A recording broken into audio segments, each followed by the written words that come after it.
Hello, my name is Jeff. What's up, Jeffrey? And that is Rick Beato. And he hates my music.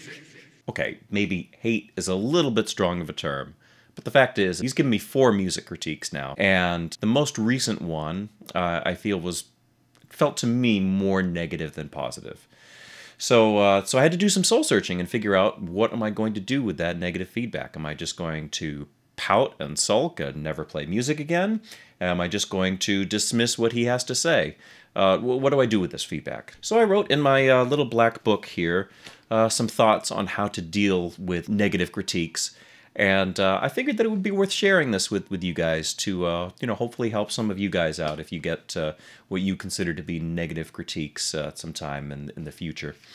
So, number 1, this is actually a 2-parter here. So 1A, remember that it is just one person's opinion. So just because one person doesn't like your music, it doesn't mean that everybody is going to dislike your music. Just because one person dislikes a certain part of your music doesn't mean that everybody is going to dislike that part of your music. But that said, and this is very important, 1B, remember that certain people's opinions carry more weight than others. This is very important in the case of Rick Beato. Rick Beato is one of the most respected music instructors, teachers, musical resources on the internet. His resume sort of speaks for itself. He has written a phenomenal book on music theory and has written #1 songs. He can, talk classical, he can talk jazz, he can play jazz very, very, very well. And he can, he is, just as willing to discuss Holst and Stravinsky as he is to discuss what makes AC/DC great. He doesn't discriminate. He's got the musical knowledge from A to Z. He really is a walking, living, breathing musical encyclopedia. So a critique from this guy really carries more weight than it will from the average person, and I had to keep that in mind. Number 2, even if the feedback is negative, that doesn't mean that it's personal. You may take it personally, but it's not personal. It is not a personal attack. It is just feedback on what that person is hearing to their ears at that point in time. It is not personal. And I know that my inclination is to sort of take these things personally. Like this album, these tracks that I had him listen to, these were my baby. These were things that were very important to me. And sort of any negative statements I could kind of immediately construe as a negative attack. But that's not the case. You have to put yourself in this person's shoes, and more likely than not, what this person is saying is not personal. It's just what they are hearing at that point in time. Number 3, don't overreact to the negative or the positive feedback. Now, this is very important because in my so I've had 4 songs critiqued by Rick Beato. The 3rd one was almost entirely positive. There were maybe a couple of constructive notes, and those were based on the mix, and I didn't do the mixing. So as far as the music went, he had nothing negative to say whatsoever. He was really sort of glowing in praise about it. So I was on cloud 9 and on top of the world, and already sort of planning out my next album and thinking that, I should just do another album of songs that's, entirely along the lines of this song. I was feeling so good about it. And that's great. It's great to get a positive critique, but you gotta keep your feet on the ground, and you have to maintain a level head even when it's positive. And when it's negative, you gotta do the same thing. You can't let yourself get too down. You need to, take everything in stride. You need to listen carefully, because there probably is a lot of positive feedback in there as well, and that might be getting drowned out by what you are perceiving to be negative feedback. So don't get too high, don't get too low with the feedback that you get, regardless of how it feels at the time. Try to remain grounded. Number 4, put yourself in your critiquer's shoes.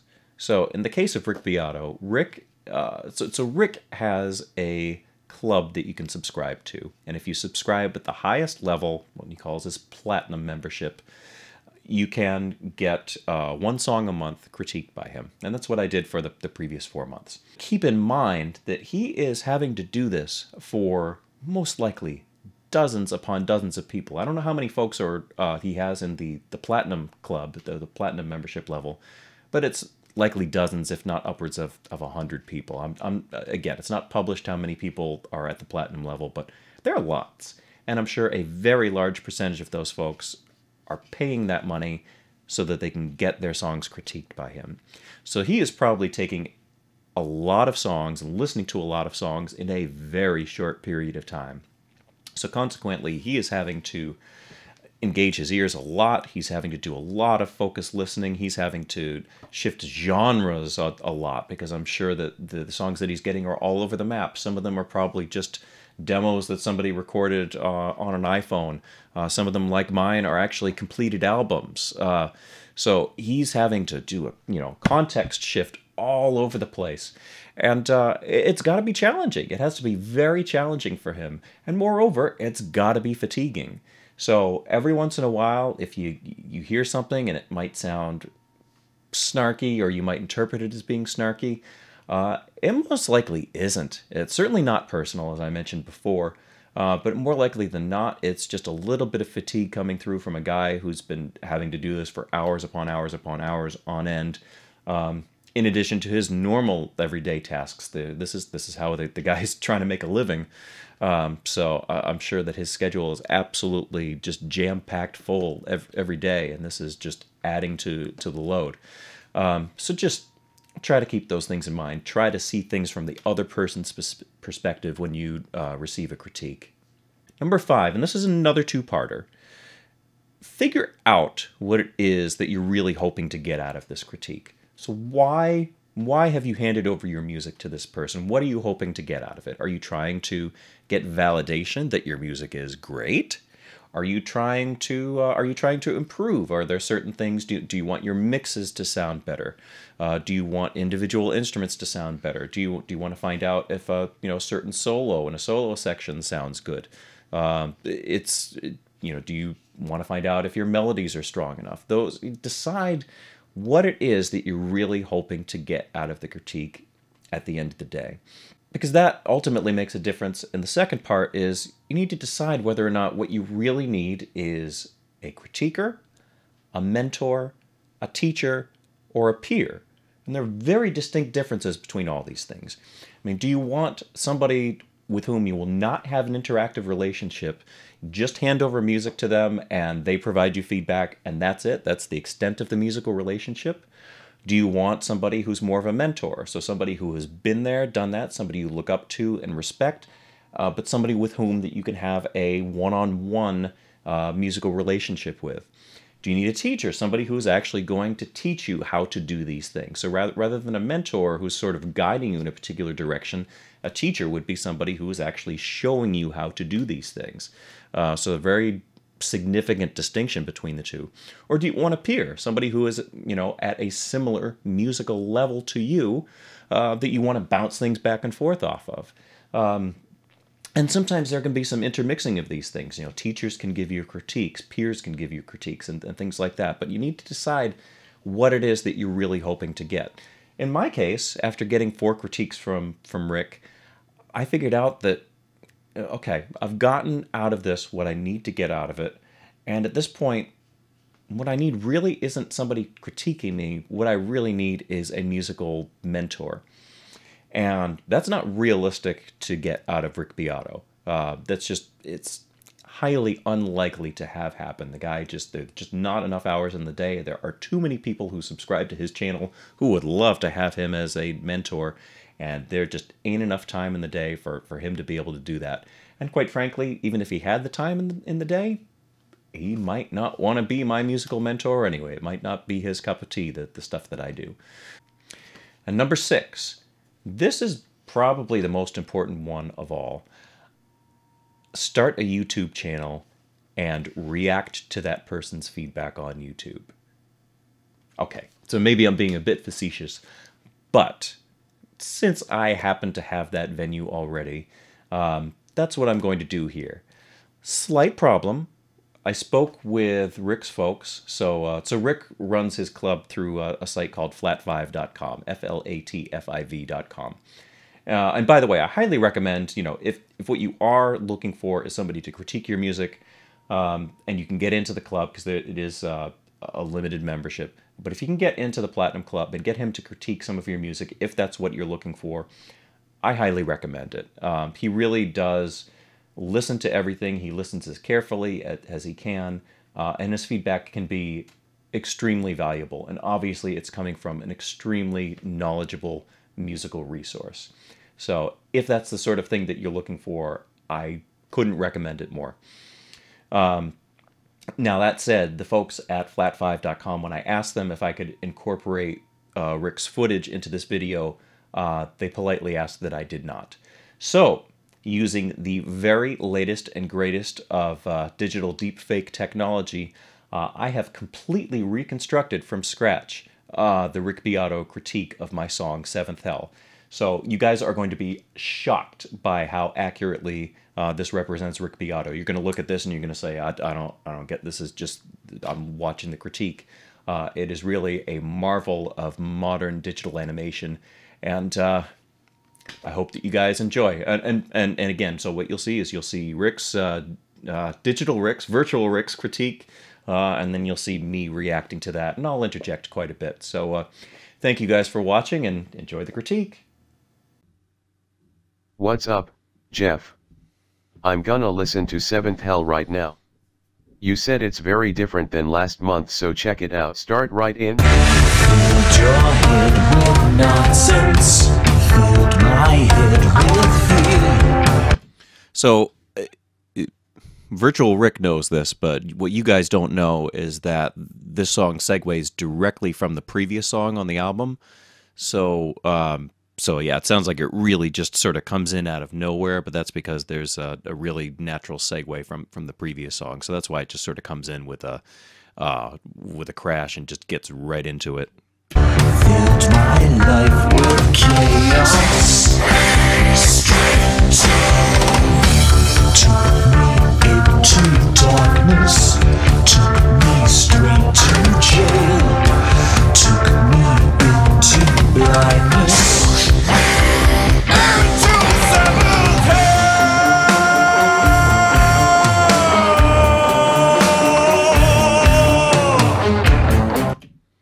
If anything on this album, that I'm probably most proud of that thing that I just sang.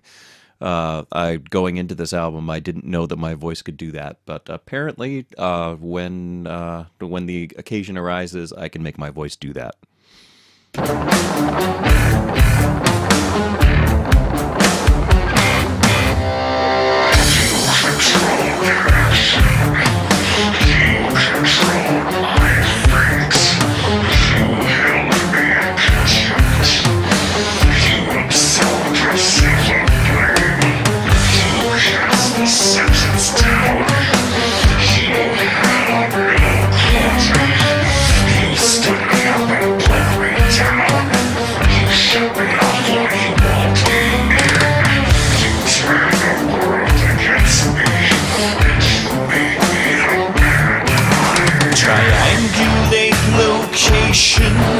My private seventh hell. Nice. Now, for the record, you just saw Virtual Rick say nice. Let's keep that in mind later on. It's the situation, I know it very well. I hold these truths as evidence in my solitary cell. A prison in a... So I feel like that the mix falls apart a little bit here. This section. I hold these truths as evidence in my solitary cell. A prison inescapable, a bitter... The guitar sounds are kind of weird sounding. They sound like amp simulator sounds. And they're very mid-rangey, and the pattern of them leaves a lot of space that's not really seems to be filled by anything. I disagree with that last point. I mean, yes, that is what he's hearing, and I have to respect that. But on the other hand, I feel like there's actually a lot of interesting stuff going on with the guitar pattern and how it interacts with the bass. So the guitar pattern, if you think of it in kind of a sequence of 14 notes, the guitar is doing 1 2 3 4 5 1 2 3 4 5 1 2 3 4. Dot dot dot dot dot dot dot dot dot dot dot. So that kind of a pattern, while the bass is doing sort of typical 7/16 style patterns. So dot dot dot dot dot dot dot dot dot dot dot dot. So I find it very interesting how those two patterns sort of overlay on top of one another. So I disagree with them. I think that there is definitely that space is being filled between the guitar bits. It's being filled very distinctly by the bass. So I feel like he just missed that one. And, you know, it's unreasonable for anybody to expect one person to hear everything on their first listen to a song. So I think that he just missed it. But that is, if you listen back, it's pretty distinct what's happening there. And you'll hear it. I mean, that part repeats fairly frequently, so you guys will hear that later. A bitter tale to tell. You stole my confidence. You stole my will. You stole my spirit. You intend to kill. And I feel like the toms sound great with whatever program you're using, but the snare is a little weak in volume in comparison, especially since there's a lot of bottom end in the voice. So I've had 4 of my songs critiqued by Rick, and this was the first one where he led me to believe that he recognized that those weren't real drums. So the previous 3 songs, there was not a single mention of, you know, an application or a program or drum programming or anything like that. So that's on me for this song, that the fact that it sounded like programmed drums, or it sounded like anything but a natural drum kit. Because again, I sort of prided myself when I recorded this album of trying to make the drums sound as real as possible. Because, you know, I played the drums. They were not programmed. Everything was played. And, you know, I did my best to choose sounds that sounded realistic. I used a BFD3 for all of my sounds. And again, in my previous 3 critiques, he never mentioned it. He just treated them and acted as if they were real drums. But in this case, it seemed apparently very obvious to him. So that's on me for not doing a good enough job with sound choice and perhaps with the parts that I played. Hi-hat's not loud enough. If there's even a hi-hat. That one kind of rubbed me the wrong way a little bit, and that's where, you know, I need to keep in mind that maybe this was at the end of a long listening session for him, but that one felt a little bit snarky when he said, if there even is a hi-hat, because it's obvious that there's a hi-hat there. Yes, it's quiet. I'm not going to deny that maybe it needed to be up in the mix, or that there was something that needed to happen to sort of bring that hi-hat out a little bit. But when he added that little, if there even is a hi-hat comment, I don't know, it just kind of rubbed me the wrong way. You stole the sun in the sky. You stole my... And you're also pushing the guitar rhythms there a little ahead of the drums. No and yes. It's really, what happened was my drums were very likely behind the click, and then when I recorded the guitars, I recorded those to the click, and I should have had the click off when I recorded the guitars, and just recorded them to the drums. So what happened was my guitars were very much on the beat, and my drums were definitely behind. With guitar, I mean, guitar is my first instrument, so I have a much easier time playing to a click than I do with drums. So yeah, the drums inevitably would you know, fall a little bit behind, usually behind the click, not usually on top of it. I tried to lay back a little bit, so if anything, I was behind. But so his feedback is correct there, but he made the wrong assumption. It's really the drums had fallen back a little bit. And again, that's on me. Triangulate location, my private seventh hell. Assess the situation, I know it very well. I hold these truths as evidence in my solitary cell. A prison inescapable, a bitter tale to tell. Accepting my surroundings, my little seventh hell. Behold the truth with reverence, confined inside my cell. I change the situation, return from whence I fell.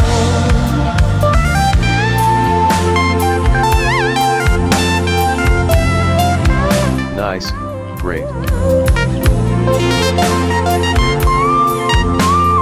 Great. Very unexpected, I like it a lot.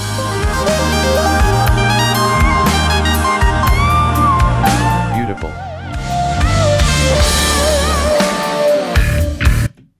So, that was the Arturia Mini Brute, by the way, on that keyboard solo. That whole section there, I think, you know, Rick doesn't really get the context. There's no way he could possibly get the context. He's listening to so many songs, and he doesn't know, he doesn't remember my songs month to month, and he doesn't know that this was part, I mean, he knows it was part of an album, but he hasn't heard everything in context. So this is not a metal album, this is a progressive rock album, and this was by far the most metal track on the album, really the only track that you could consider to be metal. But that middle section was much more in the prog vein of the rest of the album, and really sort of my homage to Pink Floyd, and sort of the chorus vocals that I'm doing behind the lead vocal and then behind the keyboard solo, sort of my way of doing the you know, the big Dark Side of the Moon background vocals that happened you know, a few times on that album. So again, I shouldn't be complaining now, because you know, he had very nice things to say about the keyboard solo, but that's kind of where that part came from, and that's also where the chorus melody came from, and we'll touch upon that in a minute. Awesome. It's interesting, the guitar on the in the left speaker Jeff sounds really good, the guitar in the right speaker sounds very 1K mid-range boxy. I don't think that they complement each other. So the interesting thing is that it's two different guitars. So in this section, the left speaker was my PRS baritone, my 27.7-inch scale baritone, and on the right speaker was my Godin Montreal Premier guitar. Otherwise, they were going through the exact same signal chain. Really for the majority of this album, it was just, excuse me, guitar going right into my head, a Hughes and Kettner 18-watt head. The speaker cabinet was actually borrowed from a Fender DeVille 4x10 amplifier. And then mic'd with the SM57 off-axis on speaker, room mic, and then I recorded the Hughes and Kettner head has an amp simulator built in, so I recorded that, and I also recorded a direct out from the amp that I did run through a simulator plug-in. So all of that was handed off to my mix engineer, and I sort of let him do what he wanted to, you know, what he saw fit. But that's not to say that I blame my mix engineer for the sound of that so-called nasally sound of in this case, the Godin guitar, because ultimately that's on me as de facto producer of this project to approve or disapprove any of the sounds that are coming out. So, you know, I gave this guy a really vast array of different material, and he did his best to make it all sound as cohesive as possible. So any guitar sounds that weren't up to par that was on me for approving them and saying, yeah, that this sounds good to my ears.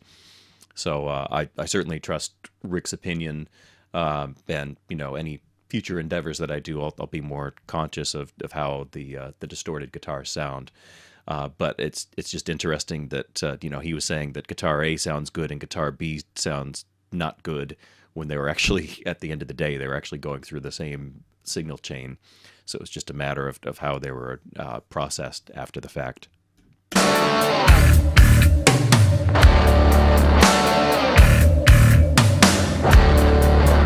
I know you have a fuzz on that one. By the way, I screwed up. It was the right speaker that's the PRS baritone, and the left speaker that was the Godin.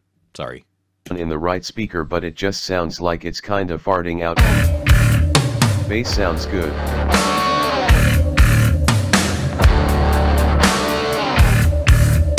This sounds like the dark glass pedal.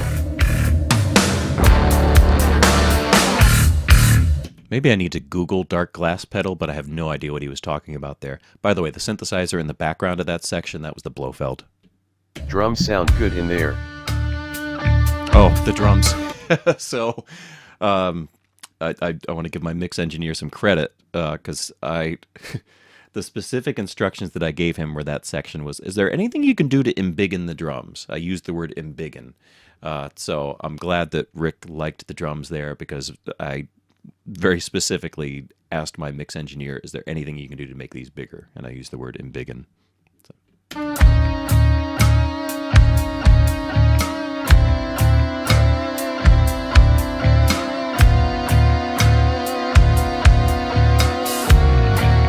I like it. Beautiful.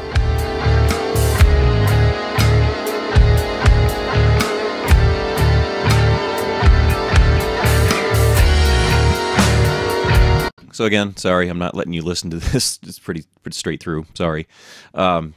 This was, I took the idea that King Crimson did on their song, was it Into the Frying Pan, I think it was, where they had Robert and Adrian kind of go in opposite directions. They'd start on the same note, and then they'd go in opposite directions up an octave, proceeding chromatically, either up the fretboard or down the fretboard.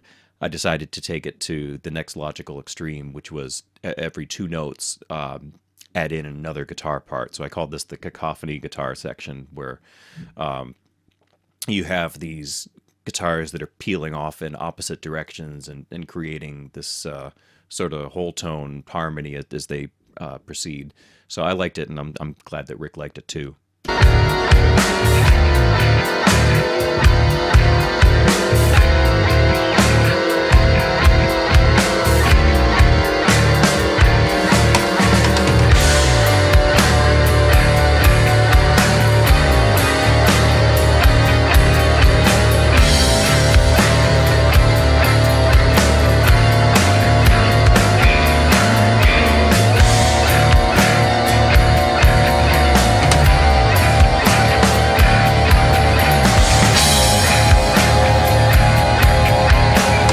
I can't help but air drums in my own material, sorry.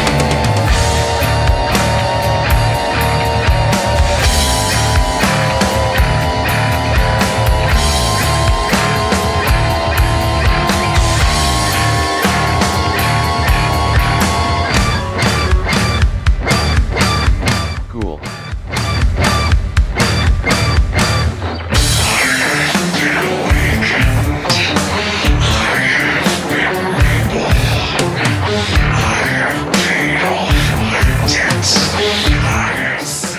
Nice 7, I like it. So in case you missed that, he said, nice 7, I like it. That was kind of a head scratcher for me, because the song is called Seventh Hell, and the entire song is in 7, with the exception of that middle vocal section with the keyboard solo. That alternates between 8 and 7. Otherwise, the entire song is in 7. It's basically beating you over the head with its 7-ness. So to get 2/3 of the way into the song and have him say nice 7, and by the way, obviously you're missing his actual facial expressions, but and movements and mannerisms and whatnot. But in the actual critique video, you can see him sort of moving in 4/4, like his head is not bopping on the downbeat of 1. It's he's off by, you know, every other measure because of how the 7 falls. So maybe it took him that long to identify that it was in 7. It kind of surprises me, though. I mean, this is a guy who's done videos on how to understand and interpret odd time signatures, and he's interpreted the Genesis song "Dance on a Volcano," which is very, very 7.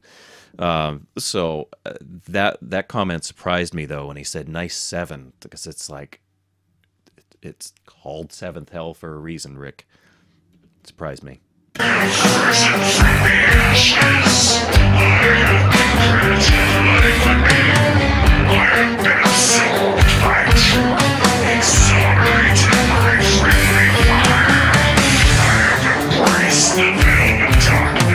So these types of songs are the hardest to do. I think things that have that are mid-tempo like this I think really difficult to do. They're difficult to play in the pocket.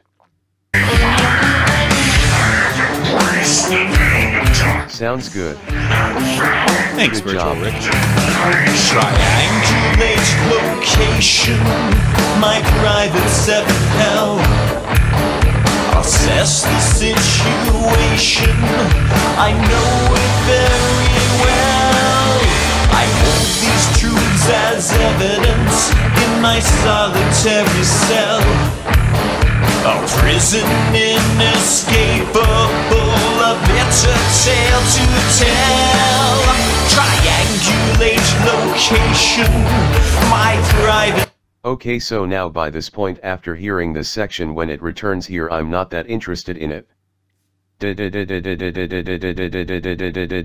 Zoosh, there's no melody to grab onto. So that was where he was. Oh, it gets better. That's where he was singing. Yeah, he was singing that out. So that was that blah. Anyway, first of all, Rick, no give backsies. You said you liked it, so you can't retract that.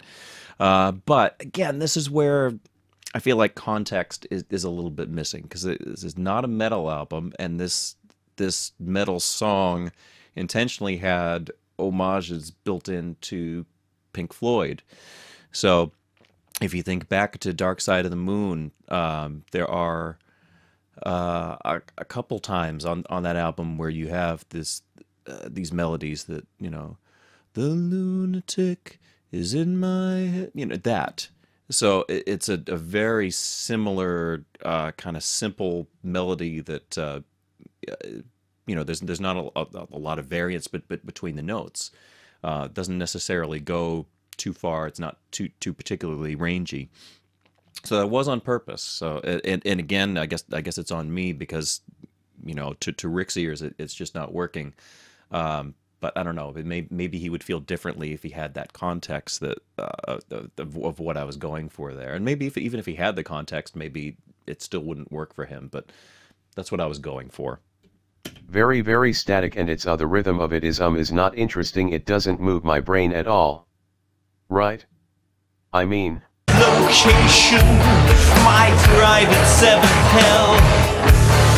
Assess the situation, I know it very well. I hold these truths as evidence in my solitary cell. A prison inescapable, a bitter tale to tell. Sorry, it's a combination. What you primarily hear is the ARP Odyssey, and then the Blofeld is actually building up and building up and building up, and at the very end of the song, you hear the result of that buildup. But yeah, sorry, that's the ARP Odyssey there.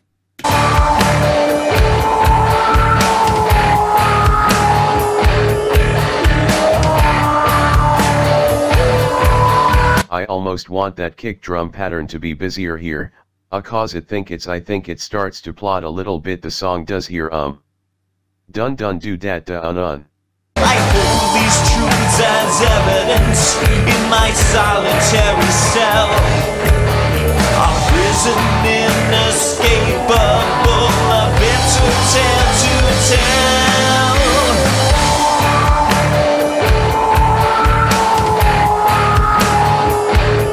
Dun dun do do dat dun dun do do dat do dun dat on dun dun do do dat dun dun do do dat on dun dun do do dat dun dun do do dat on dun dun do do dat dun dun do do dat on. I had the best time transcribing that. So yeah, I mean, so he's sitting there in his critique video going, doom jet doom jet doom jet doom jet. So I transcribed every single doom jet.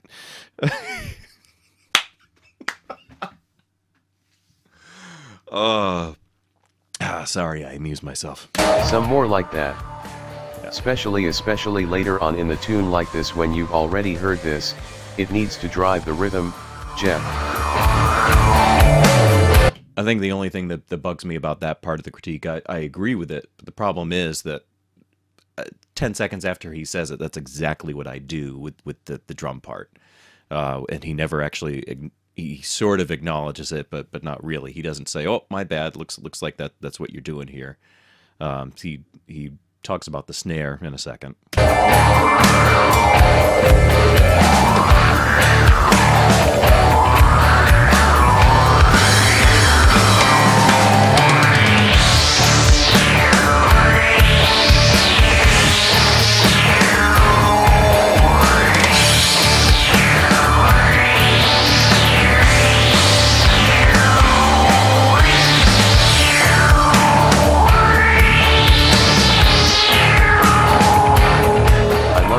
Snare. I love the extra snare stuff here. This is that's the kinda stuff I'm talking about, is to create me rhythmic interest. So I would say, the melody could be better, it's too static in the verses.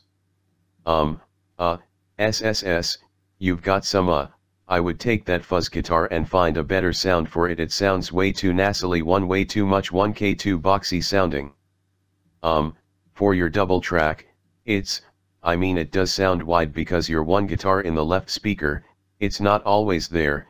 Yeah, I know you have those fuzz guitars in both speakers in some spots, but when you have the regular straighter distorted guitar sound in the left speaker, it sounds like the mix, that guitar sounds great. So, work on the melody, work on the drum program part, and you gotta make you just gotta make it more interesting. I started out and I was really digging the tune at first, and then after I'd heard it, I love the keyboard solo, very cool. That's a totally fresh, unexpected change. More stuff like that. Okay. Other than that, good job. Thanks, Jeff. So a couple things. He said that I need to work on my melodies, and that's where, again, not having memory of what he's heard from me from month to month, it's kind of, I can understand where he's coming from, because he doesn't dig that melody line. That's absolutely legitimate feedback, and while I had a reason behind it, totally legit feedback. But saying that I need to work on my melodies in general, it's tough, just because in my previous 3 critiques, he's been very complimentary of the melody lines that I've had, and of the singing and whatnot. So again, this is where context, you have to keep everything sort of within context and understand where he's coming from, and use that for what you want to accept for your critique, and what you can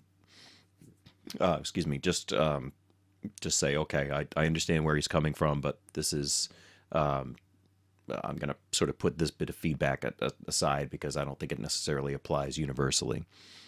So that's sort of how I'm taking that.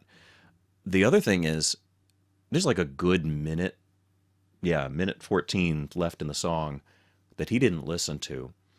So I don't know if he was on a time restriction or what, but he just didn't listen to it. This is where his critique ended, and so we will listen to the remainder of the song, and you'll hear what the Blofeld does at the end. But yeah, that was a little bit of a head scratcher, and I don't know if he was like on a very specific time limit, but he just didn't listen to the end, which was disappointing. Every other song that I've given him, he's listened all the way through, and even gone back once he's listened to the whole thing, and provided feedback on certain sections afterwards. My guess is that he was on a strict 12-minute time limit, and when he saw that his timer hit 12 minutes, he was kind of done. Just disappointing, but understandable.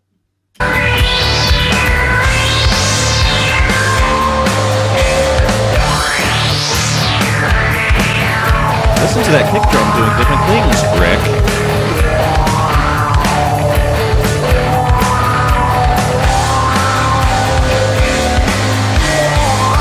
Yeah, kind of double time the setting a little bit there.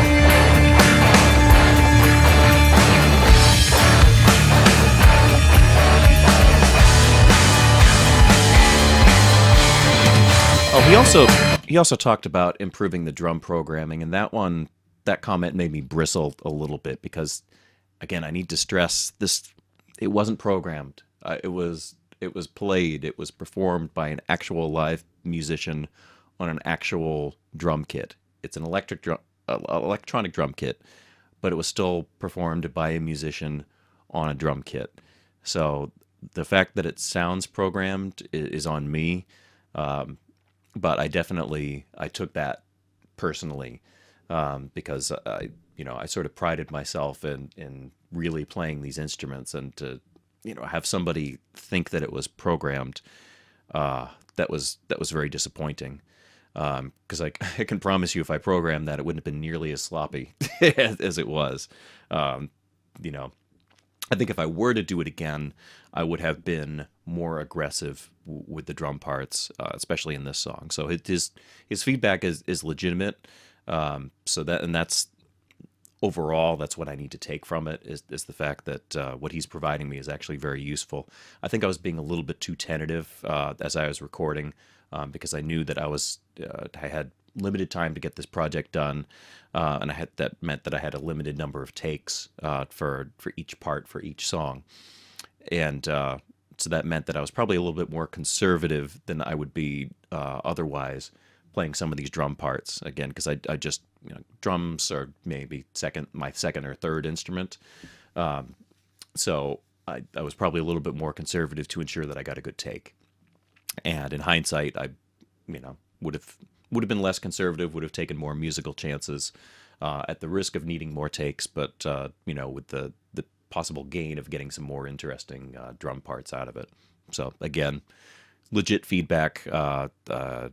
Just the way that it came out, the way that it first hit me was kind of I took it the wrong way, I think.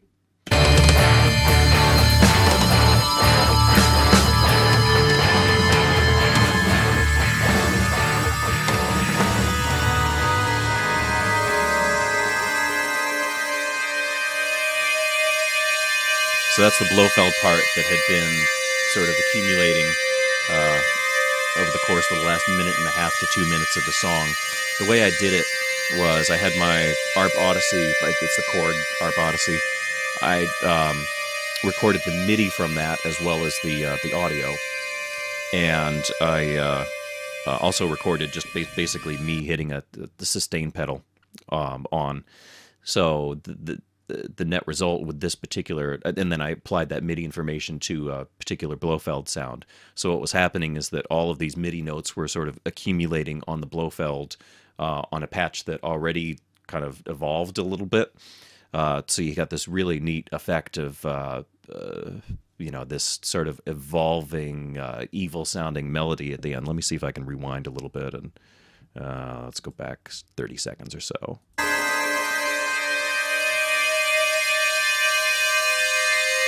Yeah, hear those notes sort of coming in and out. So that was all just taken from the melody line with the sustain pedal initiated on the Blofeld. So I don't know. I thought it was a really cool effect, and I wish that Rick had actually had a chance to listen to it. But again, I'm sure it was due to time restrictions. So that's it.